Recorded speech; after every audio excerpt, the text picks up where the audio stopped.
계속해서 우리 웨스트민스터 서열의 문답, 오늘은 제 12문이 되겠습니다.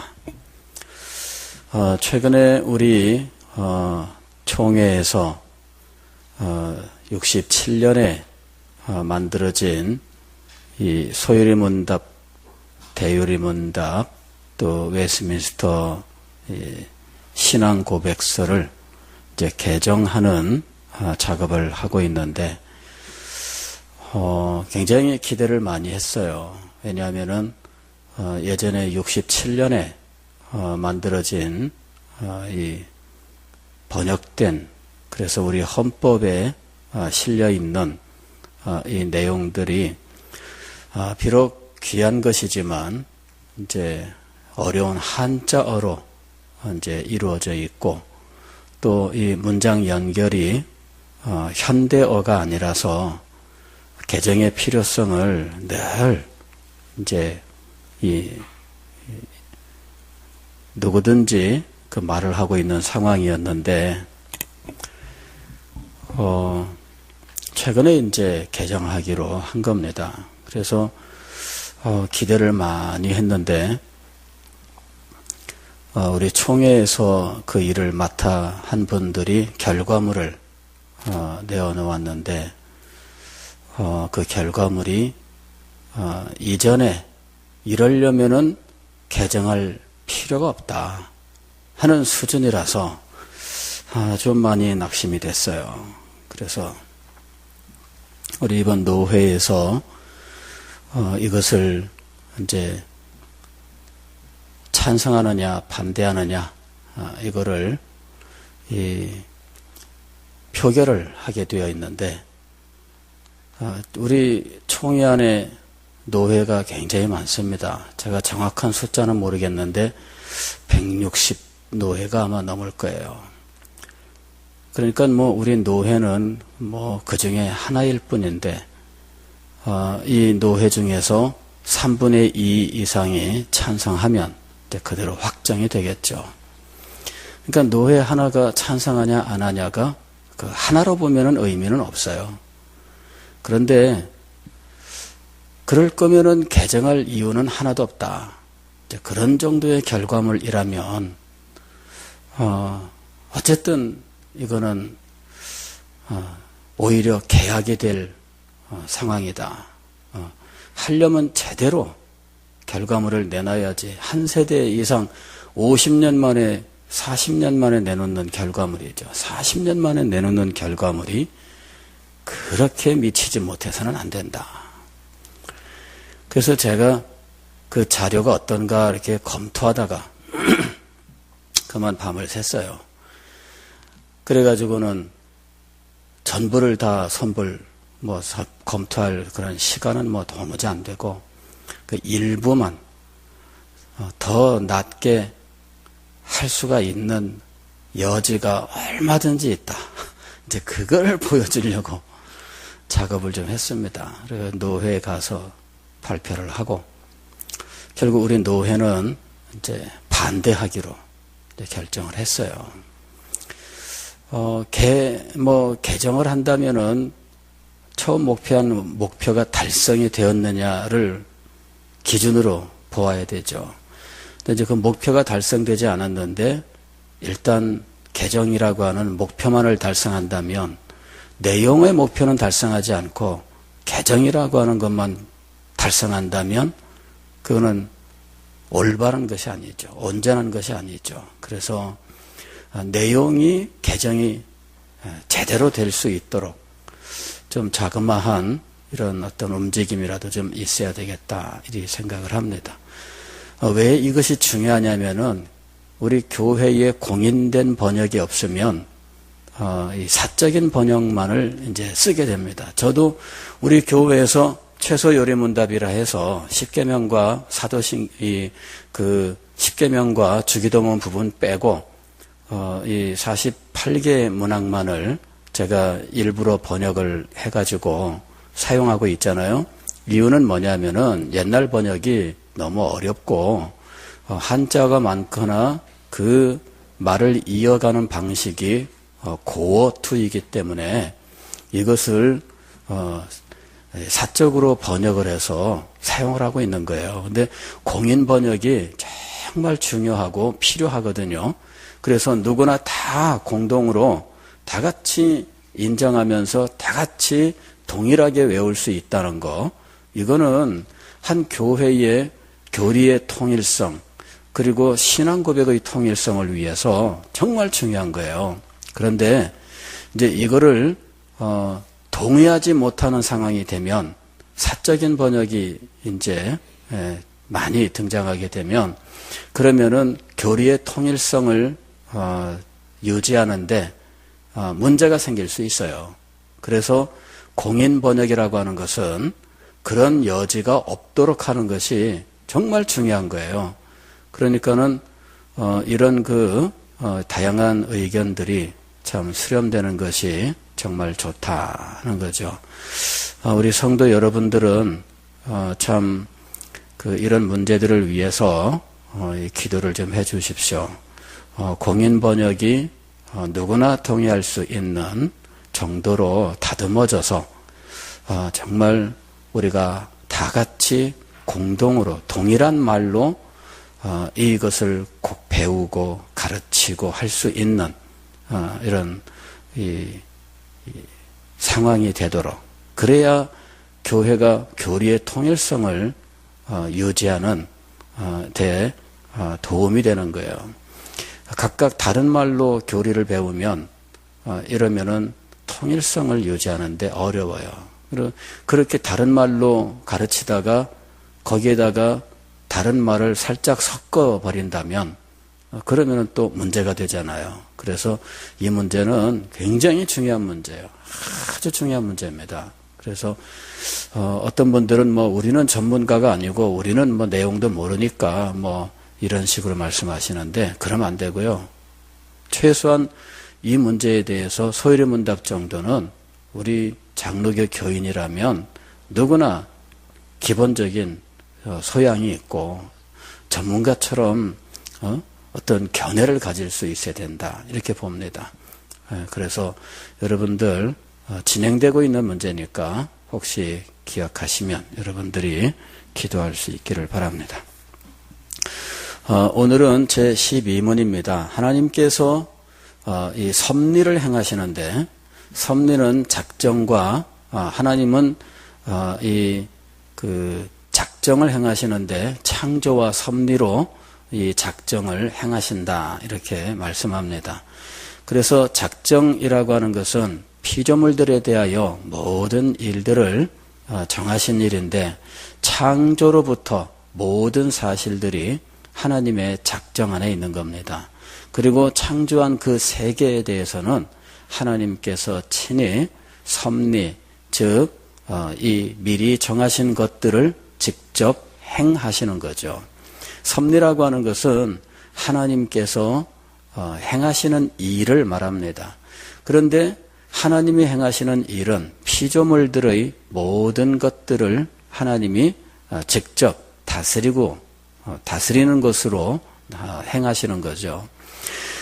그래서 우리는 피조물들, 이 자연세계, 물질과 식물과 동물과 그리고 특별히 그 안에 있는 이 사람에 대해서 하나님이 통치하신다 하는 사실들을 공부했습니다. 그리고 그 중에서도 특별히 사람에 대하여 하나님께서 다스리는 그 일을 이제 특별섭리라고 부른다고 말씀을 드렸습니다. 그러니까 이 자연계에는 하나님께서 개개의 어떤 개체에 대한 목적을 가지고 다스리시는 것이 아니에요. 무슨 말씀이냐 그러면은, 자연계에 돌멩이가 하나 있습니다. 그러면 하나님이 이 돌멩이 하나를 특별한 목적을 삼아서 이 돌멩이만을 위한 어떤 일을 행하시느냐, 그거 아닙니다. 그러니까 이 자연계에서 일어나는 일들은 그냥 자연의 법칙 속에서 진행되는 거예요.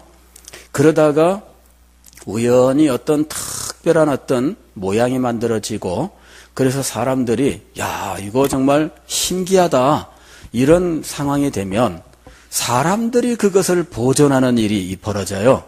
그래서 자연환경 보존하고 막 이러는 일들, 어떤 관광지에 가면은 특별한 어떤 모습들을 보존하는 일들이 있잖아요. 근데 하나님께서 그 돌멩이 하나를 위하여 특별한 목적을 가지고 그것을 보존하여 만들어서 놓으셨느냐? 그거 아닙니다. 그거는 자연의 법칙 속에서 오랜 세월에 걸쳐 그런 모양들이 이렇게 만들어진 거예요. 그리고 그것을 보는 사람이 거기에 특별한 의미를 부여해서 뭐 관광을 위한 특별한 이 포인트로 만들어서 관광객들에게 보여준다든지, 그래서 그 목적으로 사람들이 그것을 보존하는 일들은 있지만, 하나님이 그것을, 그 돌멩이를 그렇게 만들기 위하여 그 돌멩이 하나에게 특별한 목적을 두고 행하신 것은 아닙니다. 자, 이 세상에 나무들이 굉장히 많아요. 그리고 어떤 나무들은 뭐 2000년 이렇게 된 나무들도 있는 거죠. 그런 2000년 된 나무들, 그 미국에 가면은 요세미티 공원이라고 있는데 거기에 가면은 삼나무가 있는데 막 엄청나게 커요. 이 나무 둘레가 사람이 막 10명이 둘러도 다 못 될 정도로 막 엄청나게 큰 나무가 있어요. 그 나무가 밑에가 이렇게 구멍이 뚫렸는데 자동차가 지나갈 정도야.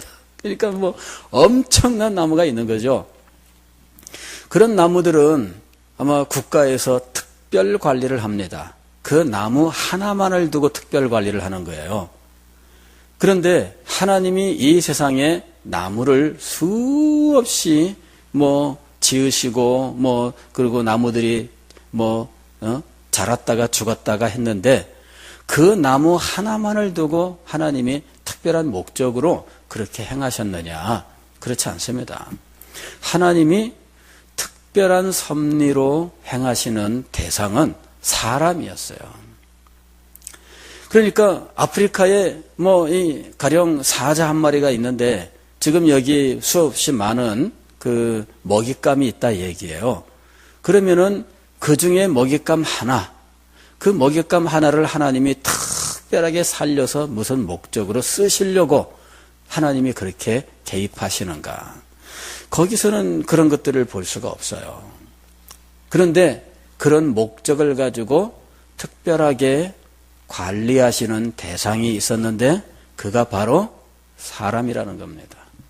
그래서 사람을 향한 하나님의 섭리를 가리켜서 특별 섭리라고 이야기하는 거예요. 오늘날에는 인간이 지구상에 뭐 60억이 넘지요. 나는 60억 중에 하나입니다. 그러므로 정말 아무것도 아닙니다. 이렇게 생각할 수 있습니다. 그죠? 60억의 인구가 있습니다. 근데 그 중에 한 명이에요. 그러면 나는 아무것도 아닌 거죠. 아니 60억 중에 하나는커녕 대한민국의 인구 가운데에서 한 명 그러면은 참 미미하잖아요.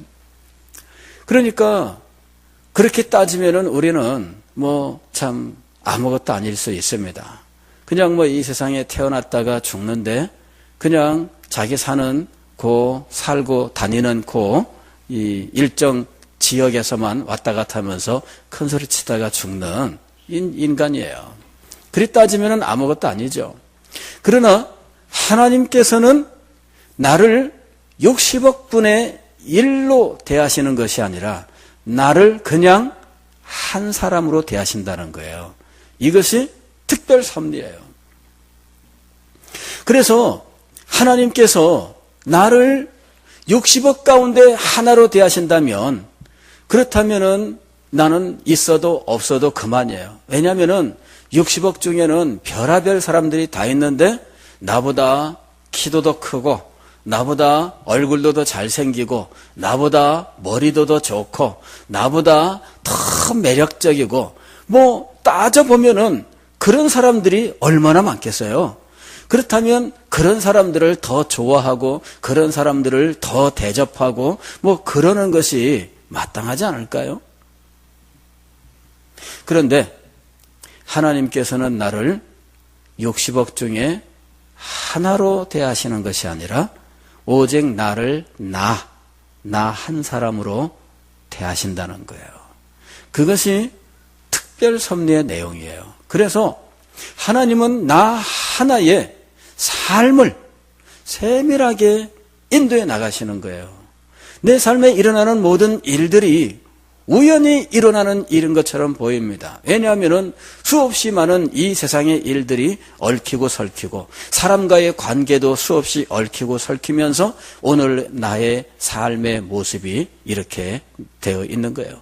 그리고 앞으로도 이와 같은 수없이 많은 얽히고 설키는 인간관계와 사건 속에서 나의 인생은 그렇게 흘러갈 겁니다. 마치 알파고 열대가 있어서 나의 인생을 미리 다 따져본다면 나의 죽을 때까지의 인생을 알파고가 미리 다 예측해낼 수 있을지 그건 참 모르겠어요. 그런 일이 불가능할 거다 이렇게 생각할 수는 없을 것 같아요. 알파고 100대가 나의 인생을 살펴본다면 아니 글쎄 그렇게까지 복잡한 인생을 내가 살아갈까? 따져보면은 내 인생은 그렇게 복잡할 것 같지 않아요. 뻔한 거 아니겠습니까? 그런데 알고 보면은 복잡하게 보이지 않는 나의 인생도 얼마나 많은 일들이 얽히고 설키면서 일어난 건지. 그래서 여러분, 이렇게 복잡하고 이렇게 엄청난 사건들이 얽히고 설키는 나의 인생을 하나님께서는 하나의 인생으로, 독특한 인생으로 나를 대하시고 인도해 가시는 거예요. 그러니 얼마나 놀라운지 몰라요. 우리는 이런 하나님의 섭리, 그 중에서도 인간을 향하신 이 특별 섭리를 알게 되면 하나님 앞에 무한 감사를 드릴 수밖에 없다는 것이죠. 하나님은 필요된 인간을 그렇게 특별한 존재로 사랑하셨습니다.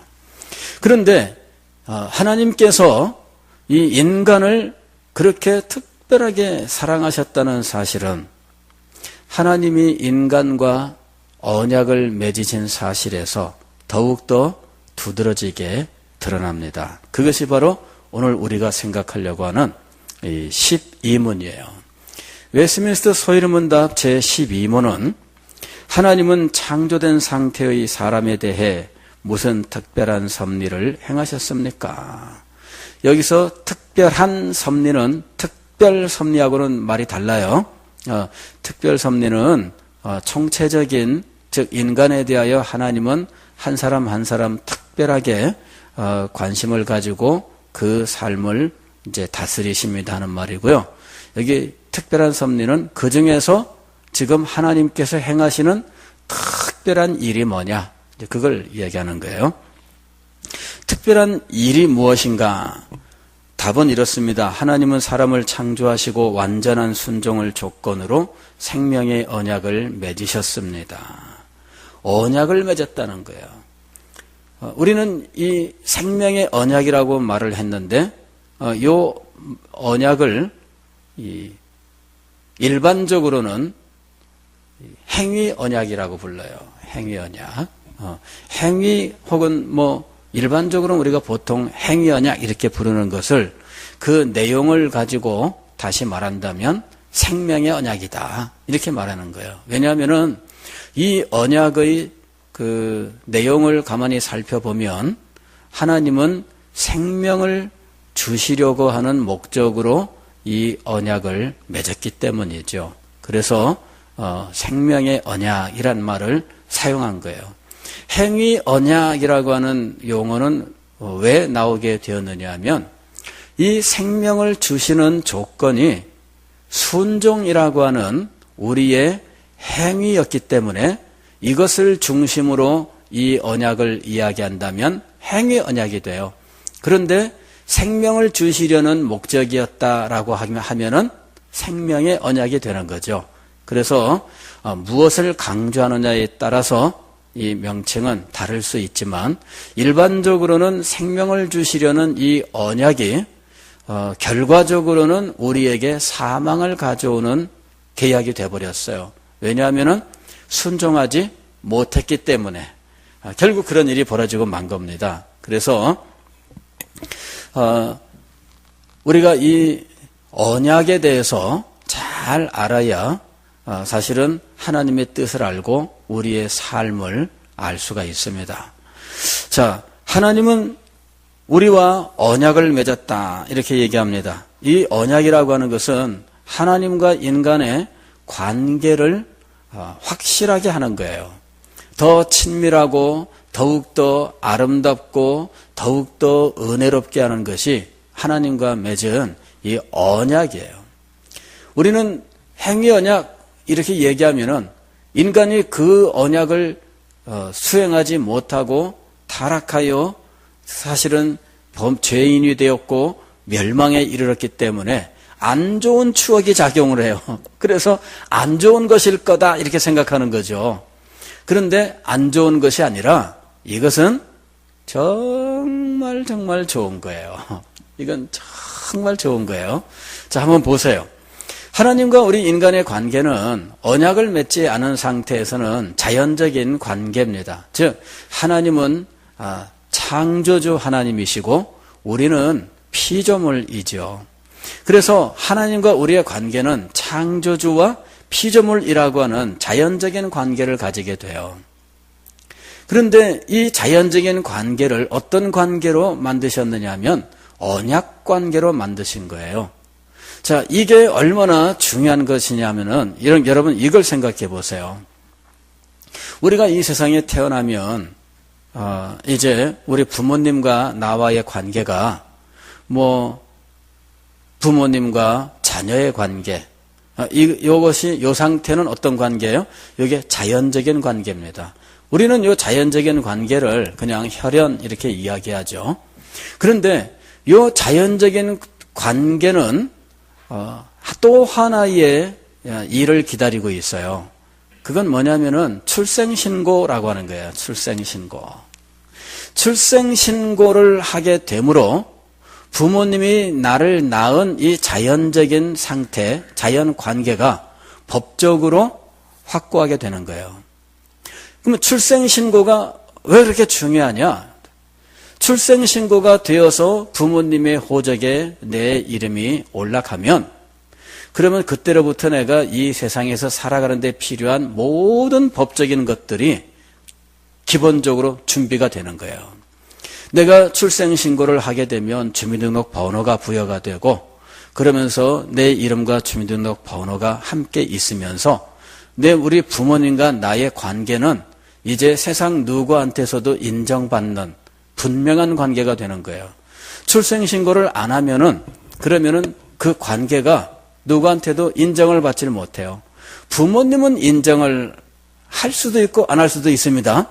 왜냐하면은 정상적인 관계가 아닌 경우에 아이는 분명히 존재하는데 아버지는 안 나타나는 경우가 있잖아요. 그죠?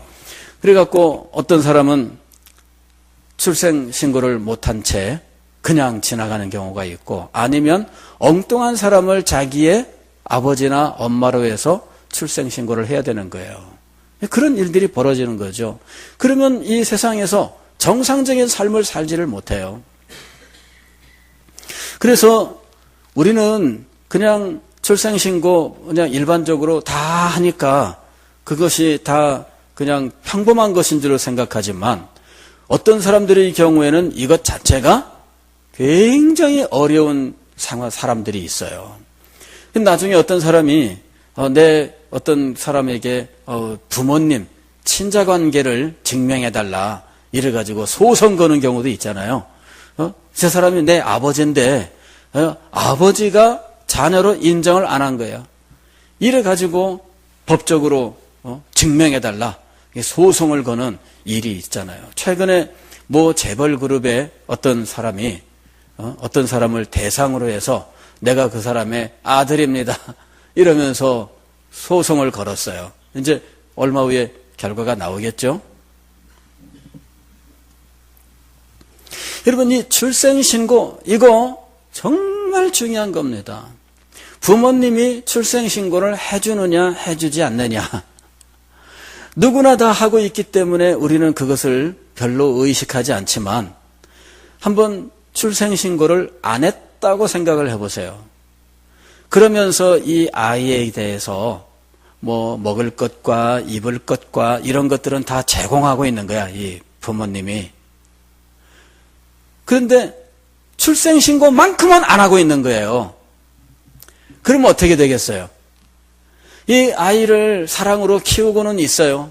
근데 죽으라고 출생신고는 안 해주는 거야.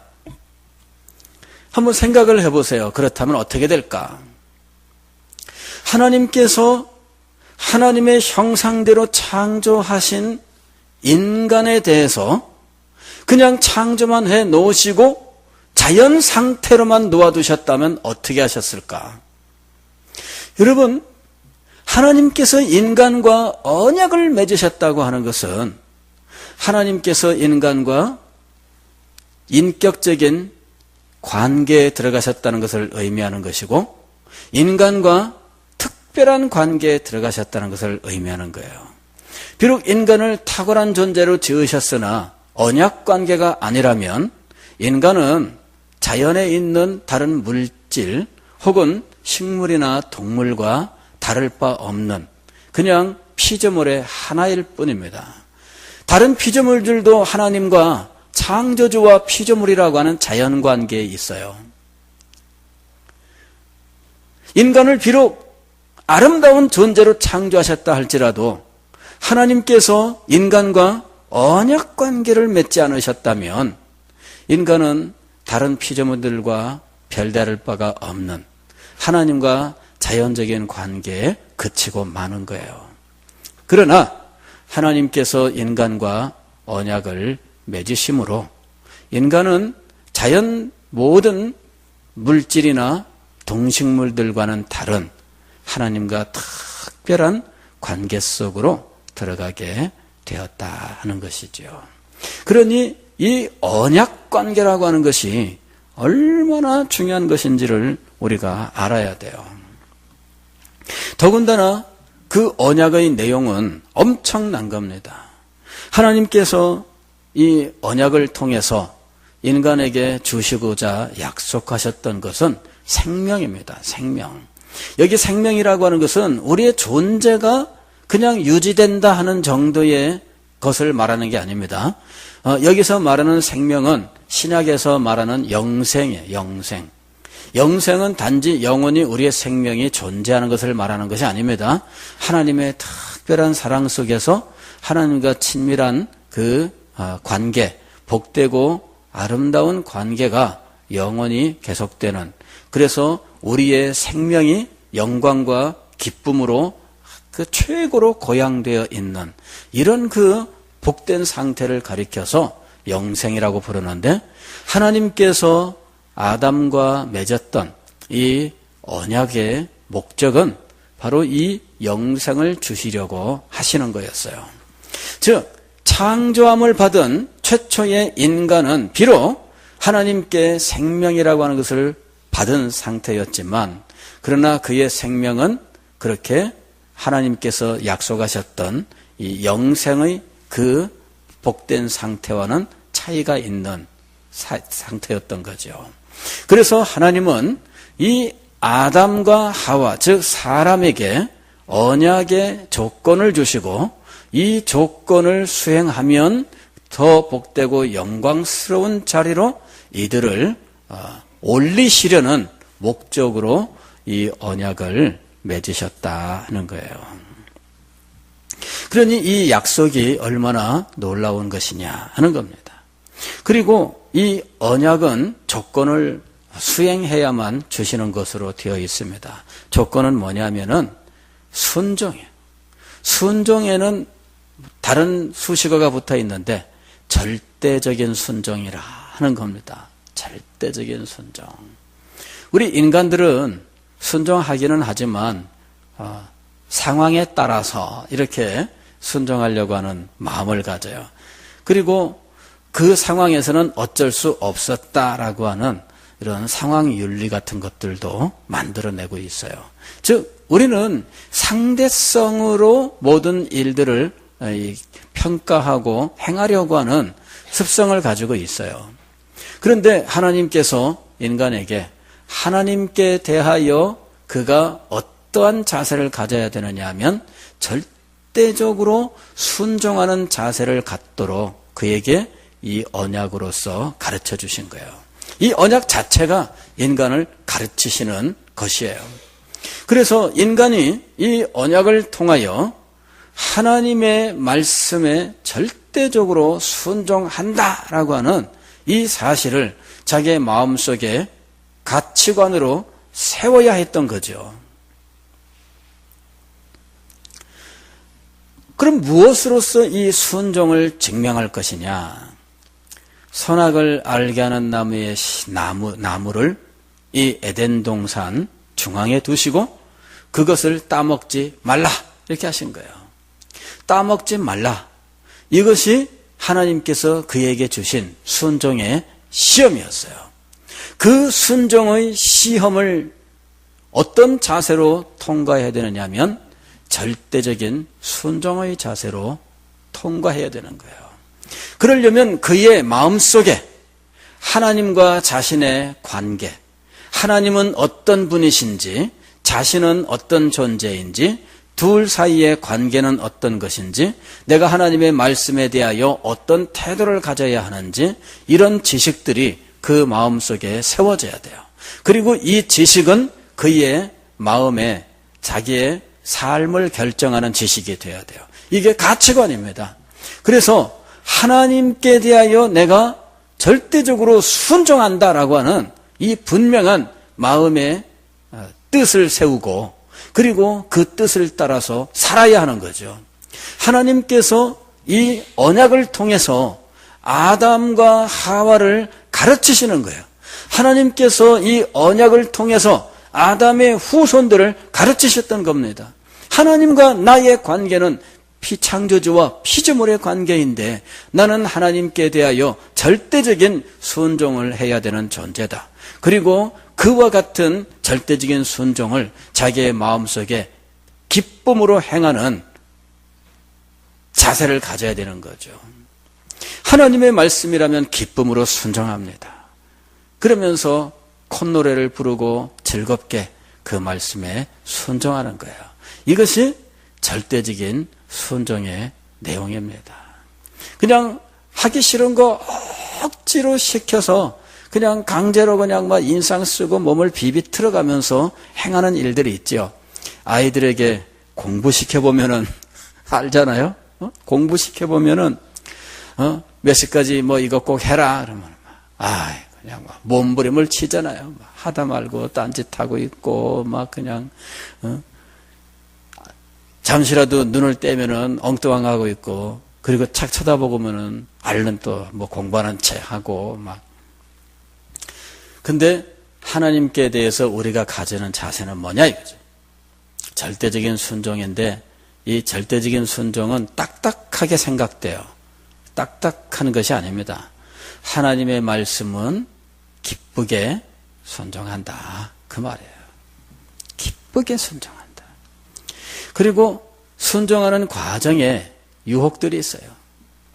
야, 너 어디 여기 앞에 가게 가서 콩나물 사와라. 10분이 돼도 안 오고 20분이 돼도 안 와요. 그냥 갔다 오면은 5분이면 갔다 올 일인데 1시간이 걸려. 어떻게 된 거냐 그랬더니 가는 동안 오는 동안 온갖 것 다 보고 다 참견하다가 오는 거죠. 그러면은 그게 제대로 된 순종일까 하는 거죠. 여러분, 이 절대적인 순종이라고 하는 것은 용어 자체는 딱딱해요. 그런데 알고 보면은 이 순종을 내가 기쁜 마음으로 사랑하는 마음으로 순종하는 것을 의미한다는 거예요. 그렇게 이 순종의 시험을 통과하면 그러면은 하나님께서 무엇을 주신다는 거였어요? 영생을 주신다는 거였어요. 근데 이 계약에는 항상 무엇이 있느냐면 계약을 어겼을 때는 어떻게 할 것이냐. 이 단서 조항이 있기 마련입니다. 행위 언약에서 단서 조항은 뭐냐면은 선악과를 따먹으면, 다시 말씀을 드리면 불순종하면 정령 죽으리라 하는 것이었어요. 이것이 이제 행위 언약의 내용입니다. 행위 언약은 용어가 주는 그 이미지가 우리가 뭔가를 해야 되고 그에 따르는 공로로서 하나님이 그 공로에 상을 주시는 그런 어떤 느낌이 있어요. 그 다음에 이 행위 언약은 우리가 이제 실패한 언약이기 때문에 이미지가 안 좋아요. 행위 언약은 나쁜 거, 이제 이런 어떤 그 이미지가 우리에게 있다는 거죠. 그러나 이 행위 언약을 자세히 공부하신 분들이 결론 내리기를 행위 언약은 은혜의 언약이었다, 이렇게 이야기를 해요. 행위 언약은 은혜의 언약이었다. 물론 하나님께서 우리 인간을 위해서 행하신 모든 것들이 사실은 다 은혜입니다. 창조 자체가 은혜예요. 창조 자체가. 하나님께서 인간을 창조하셨다는 것 자체가 은혜입니다. 그리고 창조하시되 하나님의 형상대로 창조하셨다는 것이 은혜예요. 또 이 창조의 목적이 은혜입니다. 하나님께서 인간을 창조하실 때 땅에서 번성하여 충만하게 하고 그 다음에 다스리게 하자. 그죠? 하나님의 창조 세계를 다스리게 하자. 즉 인간을 창조 세계에 하나님을 대신하는 통치자로 창조하셨어요. 그래서 이 창조의 목적이 은혜입니다. 그리고 창조받은 인간을 에덴 동산이라고 하는 곳을 만들어 놓고 그 곳에서 마음껏 아름답게 살아갈 수 있게 하신 것이 은혜입니다. 창조 자체가 은혜죠. 그러나 하나님께서 인간과 언약을 맺으심으로 창조를 넘어서는, 그 창조의 은혜를 넘어서는 더 크고 더 아름다운 은혜를 베풀어 주셨던 거예요. 이 행위 언약을 통해서 하나님은 먼저 우리에게 다른 피조물과는 전혀 다른 더 특별한 하나님과의 관계에 들어가게 하셨고, 그리고 그 언약의 목적은 인간을 더 영광스럽고 더 아름답게 하시려는 것이었습니다. 그래서 이 언약은 은혜 언약이에요. 어떤 분들은 창조주가 피조물과 언약을 맺은 것 자체가 은혜다, 이렇게 이야기를 해요. 물론 맞습니다. 가령 우리가 집에서 요새들 참 애완 동물들을 많이 키우잖아요. 이제 그 중에 대표적인 것이 개인데, 이제 요새는 애완견이라고 안 부르고 반려견 이렇게 부르는 시대가 되었어요. 반려하게 되면은 이게 누구를 가리키는 말이었어요? 남편과 아내 사이를 가리키는 말이었어요. 반려자 그러면은 누구를 말하는 겁니까? 남편이 내 반려자다 그러면은 아내를 가리키는 말이었고, 아내가 남편을 향해서 반려자 이렇게 하면은 그건 남편을 가리키는 말이었어요. 그런데 지금은 뭐라고 부르고 있어요? 개를 향해서 반려견 그러고 있는 거야. 반려견 할 때 반자가 무슨 반자예요? 이게 반쪽 반자잖아요. 반. 그러니까 반려라고 하는 건 뭐냐면요, 나의 반쪽이란 말이야. 나의 반쪽. 애초에 말이. 그래서 둘이 합쳐서 하나가 된다. 그래서 나머지 반쪽이란 말이 반려란 말입니다. 이제 개가 반려자가 돼버렸어. 근데 이제 이렇게 그 의미를, 그러니까 이제 이게 반려란 말이 이제 그런 정도의 심각한 말로 쓰인 것은 아니고요. 그냥 뭐 평생을 함께 산다 뭐 이런 정도의 의미로 뭐 반려동물 뭐 이런 식으로 뭐 이렇게 아마 표현한 것 같아요. 근데 원래 의미는 그런 의미는 아니죠. 예. 배우자를 말하는 거였어요. 배우자를. 근데 이제 이런 개에게 인간이 특별하게 주인이 특별한 이런 계약을 맺는 거예요. 개랑. 이래가지고 내가 너를 어떻게 하겠다. 그런 식으로 뭐 엄청난 약속을 한다면 그렇다면 그것 자체가 굉장히 획기적인 것이겠죠. 그렇지 않겠습니까? 예, 그것 자체가 획기적이야. 독일에서 이런 일이 있었어요. 독일에서 어떤 분이 죽으면서 이 유언장에 자기의 전 재산을 자기가 키우던 개에게 상속한다. 이렇게 유언장을 남기고 죽었어요. 난리가 났죠. 이 개가 이 재산을 상속받을 수 있나 없나? 이런 문제가 이제 벌어진 거예요. 근데 독일에서는 뭐 상속 뭐 시키긴 하는데 개가 뭐 그것을 어떻게 그 재산을 상속받아서 활용을 하겠어요? 그러니까 개가 그것을 직접 상속받아서 개가 그것을 어떻게 사용한다? 그거는 말이 안 되는 거예요. 그 능력 자체가 없으니까. 그래서 유산관리위원회를 만들었어요. 유산관리위원회를 만들어서 그 개를 잘 돌봐주기 위한 것을 목적으로 하는 재단을 설립하고 그 재단은 이 개가 죽을 때까지 잘 돌봐주는 것을 목적으로 활동하는 거야. 그리고 그 재산은 그 목적을 위하여 사용되도록 이 개가 죽고 나면 그 재산은 누구 것이 돼야 될까요?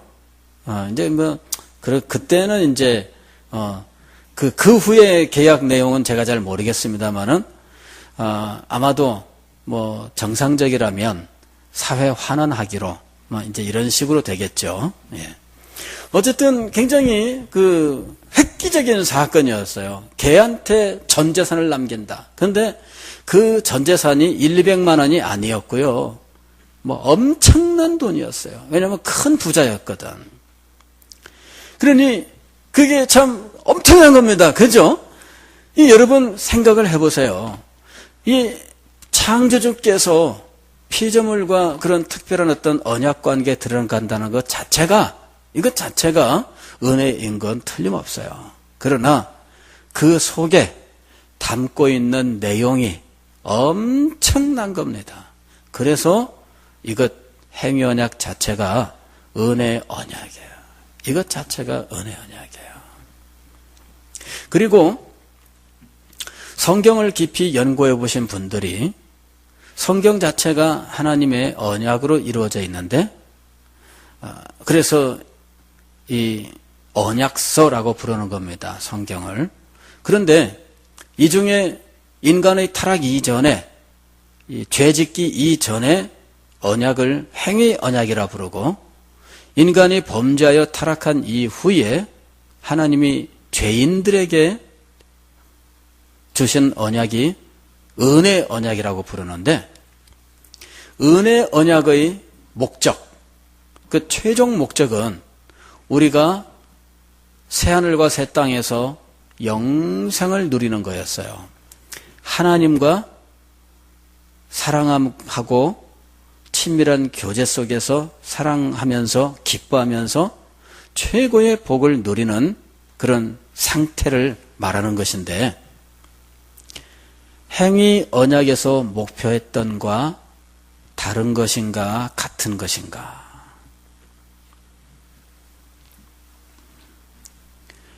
성경을 연구하신 분들이 연구를 해보니까 같은 거였어요.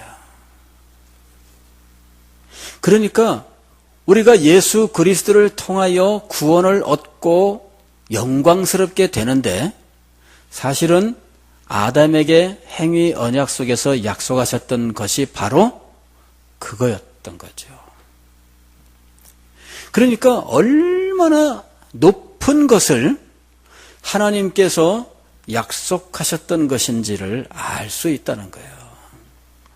물론 우리는 죄인이 자기 자신은 아무런 능력도 자격도 없는데 예수 그리스도께서 죽으심으로 얻으신 그 놀라운 것들로 우리가 새 생명을 얻으면서 그러면서 영광에 들어가는 이 과정이 드라마틱해서 은혜의 성격이 분명하게 드러나기 때문에 은혜 언약이라고 부르지만 행위 언약 자체도 은혜 언약이었다 하는 거예요. 즉 하나님이 창조로부터 지금까지 그리고 최종 구원에 이르기까지 전체의 과정에서 우리 인간과의 관계에서 하나님은 한량없는 은혜를 베풀어 주셨습니다. 하나님의 은혜는 창조로부터 넘치고 넘치고 또 넘쳤습니다. 모든 것이 하나님의 은혜였던 거예요. 오늘 우리는 이 밤에 맨날 새벽 기도에 이 아침에 하다 보니까 입에 붙어가지고 하나님의 은혜에 대해서 더 깊이 생각을 해야 되겠습니다. 하나님께서 우리를 향하여 행하시는 모든 것이 은혜예요. 은혜 아닌 것이 없다 하는 사실을 기억하시고 그 은혜 붙들고 살아가는 여러분이 되시기를 주의 이름으로 축원합니다. 기도하겠습니다. 다 같이 한